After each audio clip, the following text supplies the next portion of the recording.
गुप्त काल में गुजरात, बंगाल, दक्कन एवं तमिलनाडु राष्ट्र में स्थित केंद्र किससे संबंधित थे? वस्त्र उत्पादन। समुद्रगुप्त के प्रयाग प्रशस्ति में कौशल्य के शासक का क्या नाम था? महेंद्र। गुप्त वंश के निम्नलिखित शासकों को क्रम से लगाएं। चंद्रगुप्त प्रथम, समुद्रगुप्त, चंद्रगुप्त द्वितीय, कुमारगुप्त प्रथम, सकंदगुप्त। गुप्त साम्राज्य के पतन के विभिन्न कारण थे। निम्नलिखित कथनों में से कौन सा कारण नहीं था? अरब आक्रमण। विक्रमशिला विश्वविद्यालय इनमें से आज किस राज्य में था? बिहार। पृथ्विया प्रथम वीर उपाधि थी समुद्रगुप्त की। विक्रमशिला विहार का संस्थापक कौन था? धर्मपाल। निम्नलिखित में से किसने हिरण्यगर्भ धार्मिक कार्य करवाया था? दंती दुर्ग। दक्षिण भारत के पोलीगार कौन थे? क्षेत्रीय, प्रशासनिक और सैन्य अधिकारी। निम्नलिखित में से राज्य के सप्तांग सिद्धांत के अनुसार राज्य का 7वां अंग कौन सा था? मित्र। परम भागवत उपाधि धारण करने वाला प्रथम गुप्त शासक था चंद्रगुप्त द्वितीय। पहला गुप्त शासक जिसने सिक्के जारी किए थे? चंद्रगुप्त प्रथम। चुनारगढ़ में अनूप वेदिका किसकी है? भर्तृहरि की। निम्नलिखित में से कौन बीज गणित के क्षेत्र में अपने योगदान के लिए विशेष रूप से जाना जाता है? भास्कर। निम्नलिखित में से कौन सबसे प्राचीन वाद्य यंत्र है? वीणा। कालिदास द्वारा रचित मालविका अग्निमित्र नामक नाटक का नायक था? अग्निमित्र।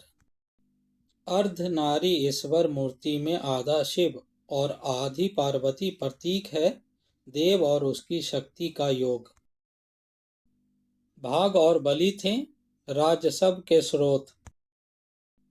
निम्न में से किसने नालंदा विश्वविद्यालय का भ्रमण व वहां अध्ययन किया? हेनसांग।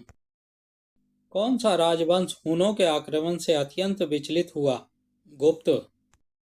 मुद्रा राक्षस का लेखक निम्न में से कौन है? विशाखदत्त।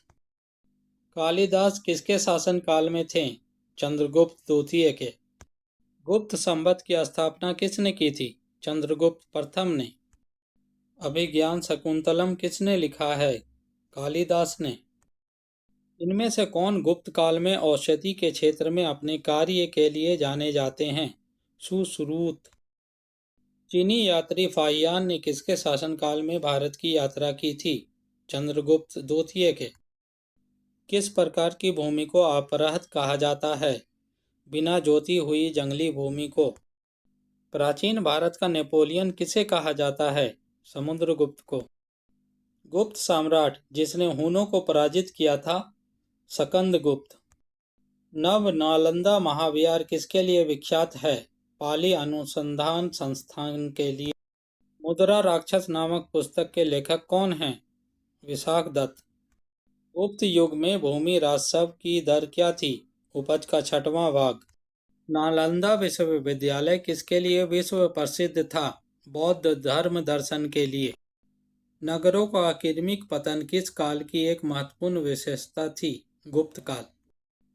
किस शासक वंश ने मंदिरों एवं ब्राह्मणों को सबसे अधिक ग्राम अनुदान में दिया था? गुप्त वंश। इलाहाबाद स्तंभ शिलालेख निम्नलिखित में से किससे एक संबंधित है? समुद्रगुप्त से। निम्नलिखित में से कौन विक्रमशिला विश्वविद्यालय का संस्थापक था? धर्मपाल। गुप्त काल में उत्तर भारतीय व्यापार निम्नलिखित में से किस एक पत्तन से संचालित होता था? ताम्रलिप्ति। गुप्त शासकों द्वारा जारी किए गए चांदी के सिक्के कहलाते थे रूपक। निम्नलिखित में से कौन सा प्राचीन भारत में व्यापारियों का निगम था? मणिग्राम।